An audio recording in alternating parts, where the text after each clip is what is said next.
I had met this guy several years back. He lived out in the country. He was a true Texan through and through, right? He was in his 70s. He had started this metal fabrication, CNC manufacturing business well over 30 years ago. And we started talking because he wanted to sell his business. And so we were having our preliminary conversations. Real awesome guy, right? He was real outdoorsy. I loved hanging out with him. He was very old fashioned. We got along really well, and it was a good time. But he was telling me how he wanted to sell his business, and we were having those conversations, running the valuation on his business, telling me about the operations and the financials, all the information that, someone like myself is gathering on the business to assess how we could, position the business for a sale. And he starts going on and telling me about all of the potential that a buyer can have with buying this business. And I have to go in and explain to him, we can't really sell potential because it's not there yet. We can use it as a selling point, but we can't add dollar amounts to the asking price on something that's not there, right? Most of the time, businesses are valued off of the last 5 years of the financial performance, right? And he stops me again and he says, well, no, this isn't just potential. It's something that I've done before, right? And so I'd asked him kind of more about that. And he said, well, roughly 10 years ago, we were doing well over $20 million in sales, and we had X amount of employees, and all the machines you see out here right now were every single one of the machines we were using and running. And, it was a full-blown operation. And I said, well, what's, I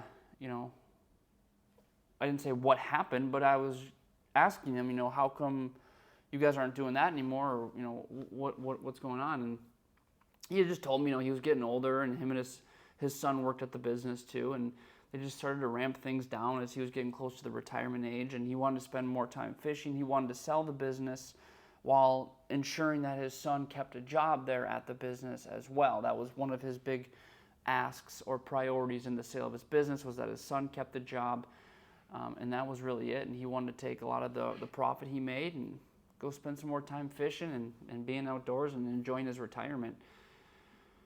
But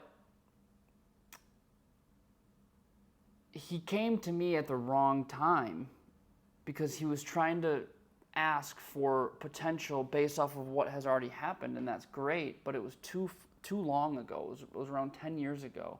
And he was currently doing, a few $1 million in sales, but he wasn't doing 20 million. Therefore, we can't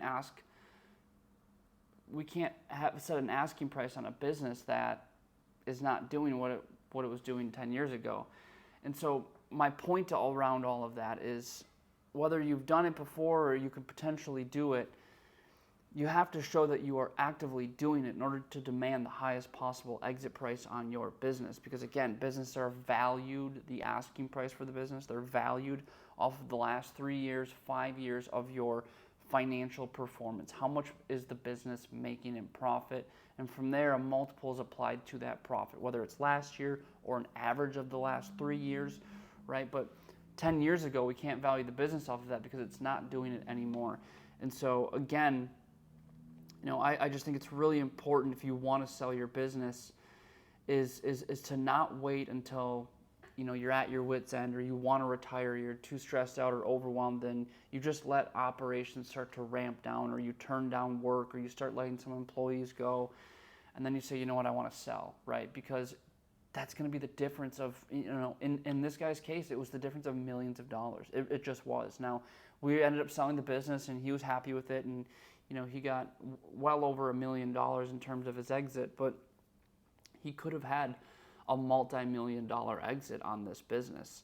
Now, it's 2020 hindsight, but I tell that story for current business owners who want to sell, and they're trying to time when to sell. And I'll tell you right now, external factors when selling a business don't really play that big of a role, right? I know interest rates change, and there's all these different stories that come out in the news, and presidents change. But there's buyers out there for everything in all different industries and all different size of buyers. There's large institutions that sit on cash to buy at any moment when they see the right opportunity. And so there's just never really going to be something external that's going to change what's happening in this market. There's always buyers, and there's always buyers sitting on cash. What's going to change the asking price or the value of your business is what happens inside of your business, right? So try to time that more. It's the same thing as stocks. You want to buy them low and you want to sell them high. And so if you really want the highest possible asking price on your business, you do it when you're performing at your peak, right? Now, buyers are going to have to pay for that. It's not that you're not going to get more money for that. They will pay a premium for that business. And it's the same thing if, in his case, right? There's the potential, but you're not going to pay a premium for the potential. You're going to pay the premium for what's already happening right now that I can step into as the new buyer. So again, it's something to keep in mind if you're trying to time when the right time is to sell your business. It's when you're performing the best. And it's also that matched up with when you want to sell and when you have plans for, post-sale, what you're going to do with the money and what you want to do with your life. So just keep it in mind about, before you call up a broker when you are at your wit's end, like I keep saying, or stressed out. And I keep using these examples because I hear them a lot, right? Hey, I'm thinking about selling. We got a lot going on. We've decided to turn business down or downsize or let this employee go, and I want to retire. When in reality, the best time to sell could have been 1 or 2 years ago when you were doing really well before all of this started to hit the business, right?